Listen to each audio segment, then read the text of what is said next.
Obviously, then, if you look to the summer transfer window, which you have mentioned, it looks very likely that Frimpong will be announced in the immediate future, and reports also suggest that a deal for Kerkez is advancing. How do you view those two fullbacks, considering we already have Connor Bradley at the club and Robertson is likely to stay in place of Tsimikas? And Robertson and Trent Alexander-Arnold have been the two fullbacks for since 2017-18, really, so a long time. Do you view Frimpong, Bradley, and Kerkez as the ideal group to perhaps replicate what they did? Not necessarily in the same way, but perhaps to be a staple in the side for years to come. I guess that will be the hope. That's always the hope. I think it's why, with Frimpong in particular, Kerkez in particular, rather, that price point's a little bit high. But then also, if you say he's going to be the left back for the next 8-9 years, then you're kind of happy to pay that sort of money. So, I guess that's the idea. I think maybe Connor Bradley, that in an ideal world, they will see him as the one who can be that mainstay, possibly ahead of Frimpong, but equally because of his injury issues, because he's still a little bit on the young side and he's got some kind of kinks in his game to work out. It's a great idea to get in Frimpong, who is flexible enough to also cover the wing. I mean, he gives you so much there, as well as the quality he brings and the pace, homegrown. So much to like about that signing. So, I think the idea is that they do this with every position, is that they want to make signings or they want to bring people through who will be mainstays there for a long time. So that will absolutely be the idea for them. And I kind of like the signings. I like the use of Bradley, because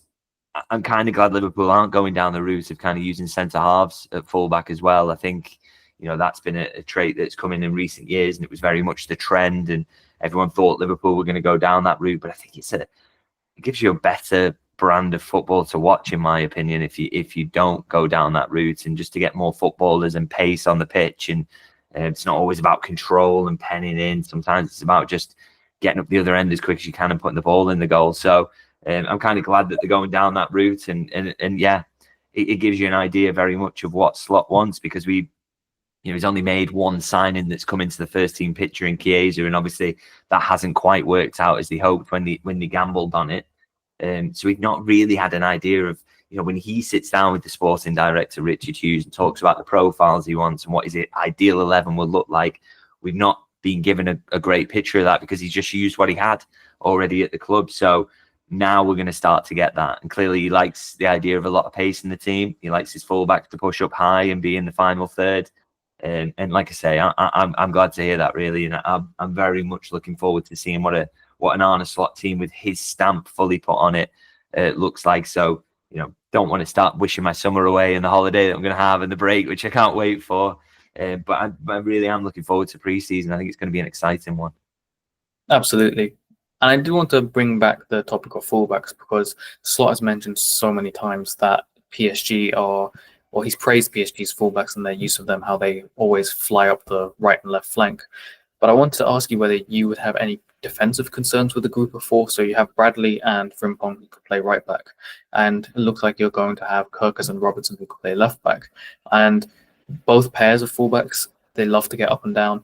But considering that Van Dijk will be 34, do you think that maybe there could be some defensive concerns there? And obviously, we don't know what happened with Konate in the future, so we don't know if he will stay in the team to cover the right channel. So how do you view that situation?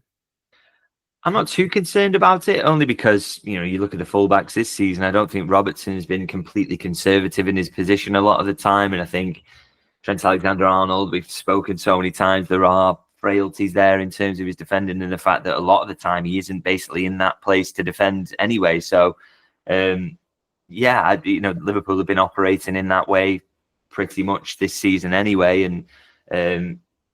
And you look at the defensive record, I think XG against second best, I think goals against second best, just behind an Arsenal side who, by the way, the way they play football is a big problem, I think, in terms of why they don't attack as well, is because they are so defensive. And yet Liverpool have just found this beautiful balance where they're the best attacking team in the league, and but they're not giving up anything on that attacking side to be defensively solid as well. So the manager seems to know what he's doing in terms of covering up those issues and making sure that doesn't become a problem. And I'm sure he will think about exactly how the midfield works, and that will be a big thing in terms of covering those fullbacks if they do both bomb on at the same time. But I think he's shown enough tactical flexibility and nous to suggest that he's not going to kind of just leave that defence exposed. And you do say about Van Dijk being 34, but I don't see any signs yet that he's kind of slowing up yet either. So I'm pretty sure he can hold that together for another season at least.